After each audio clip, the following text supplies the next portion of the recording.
fighter jets. So generals say they knew about the hijackings on the day of 9/11, and they also say they had time to send fighter jets, but they say that they were told to stand down, and they also claim that they could have done something. So I'm going to relate this to the second stage, which is anger or underlying pain.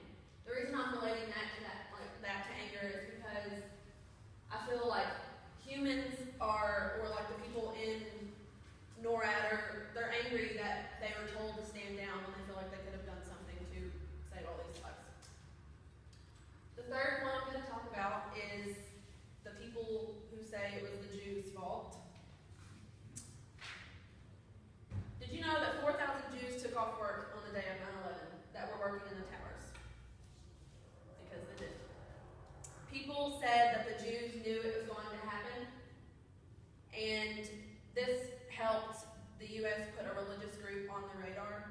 And people also say that the Jews were the first to videotape the attacks. And I'm going to relate this to the third stage, which is bargaining or negotiation.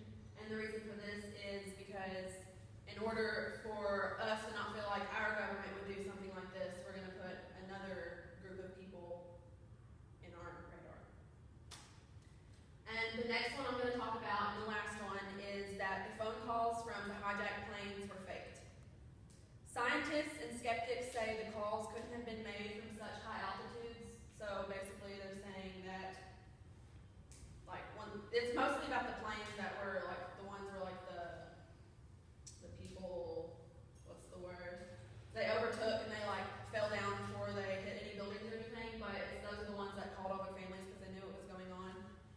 And many phone calls were made to loved ones that day from the planes. And the biggest thing that people talk about is a son called his mother and she didn't answer, and the voicemail he left her was with his first and last name, and people don't really understand why he would do that.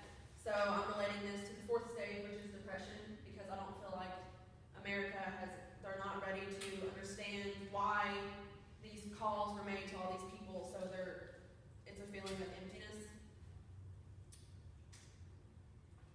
So in the same article, Unanswered Questions, it talks about how the U.S. planned or had knowledge of the attacks and the lack of research in 9/11. It talks about the conspiracy theorists don't have much research to back up their points. It also talks about the psychological aspect of things. In early studies, it says that it's powerless by those who feel voiceless. And then in a recent study, self-esteem purposes or expression of negative feelings. This can also mean that conspiracy beliefs are from a cognitive psychological approach or a reflection of fundamental attribution error. This is the tendency to overestimate the degree that behavior is determined by personal characteristics, beliefs, and attitudes that minimizes the effect of surrounding situations. In a second article called Contesting Meaning, it says, how we respond to this catastrophe will define our patriotism, shape the century, and memorialize our beloved dead. And this is a quote by James Carroll. And I personally think that's a bold statement for the country to have to hear after such tragic times, and it leaves everyone with high expectations on how they should react to these things, which I think that plays into where the conspiracy theories come from. And it also said in the article, our grief is not a cry for war. It was all over posters, and it didn't give America the chance to grieve properly, because what happened as soon as the attacks took place, we went straight to war. And then in another article called September 11th Requiem, it's an article just about what happened that day when this kid was on campus. And he says, the mood on campus was not of fear but bewilderment. And he said that close-ups of politicals, famous people, grieving loved ones, and other things like that brought the majority of the pain. So it wasn't even the attacks that affected people as badly. It was all the media and everything talking about it. So I think that has to do with the conspiracy theories as well.